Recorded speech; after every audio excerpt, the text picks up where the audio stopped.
আসসালামু আলাইকুম রহমতুল্লাহি ওয়া বারাকাতুহু। বাংলাদেশ ইন্ডিয়ান ম্যাচ দেখার জন্য আজকে কাজও করিনি, হতাশ। বাংলাদেশের ব্যাটিং লাইন আপে মানে এরকম একটা 10 নম্বর আমি বুঝতে পারিনি।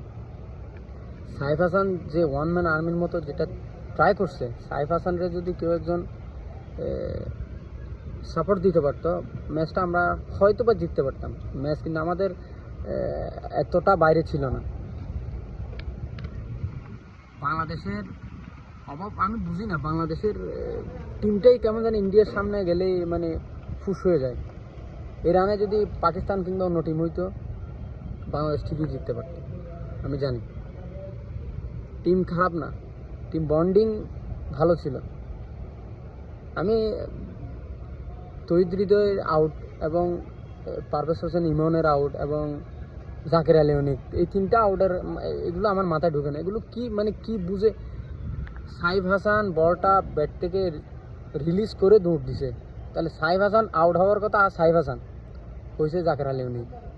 কেরে বেড়া তোর ও যখন ওর 50-র জন্য যখন ও যখন 49 রানে ও ছিল, তার মানে ও একটা রানের জন্য দৌড়াবে 50 ফিল আপ করার জন্য, তাহলে তোর আগের থেকে দৌড় দিতে হইব না? এই যদি মানে এরকম খেললে এশিয়া কাপ না। তোমরা যে লাখে ফেভার করে একটুকু আসছো, কি একটা পারভেজ হোসেন ইমন প্রত্যেকটা বল বুঝতে হবে। বুমরার বলগুলো বুঝে শুনে খেলছে। চান্স হয়েছে, আউটের চান্স ক্রিয়েট হয়েছে, কিন্তু হয় না।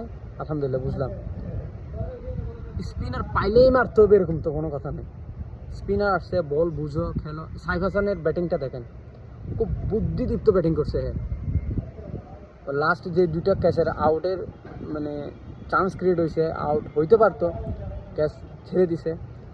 এগুলো ও ওই সময় ওই প্রেশারটা ও নিতে পারবে না। তো ও ও মানে ও নন স্ট্রাইকে থাকা অবস্থায় একের পর একে মানে ওয়াশরুমে আসতে মতো যাচ্ছে আর আসতেছে, যাচ্ছে আর আসতে। এটা কোন ধরনের খেলা রে ভাই? পরিবর্তন আনতে হবে। কালকে পাকিস্তানের সাথে ম্যাচ, এইভাবে যদি আমরা পাকিস্তানের সাথে খেলি, তাহলে আমাদের এশিয়া কাপ তো দূরের কথা, এটা চিন্তা করাও ভুল হবে। বেস্ট অফ লাক আগামীকালকের ম্যাচের জন্য।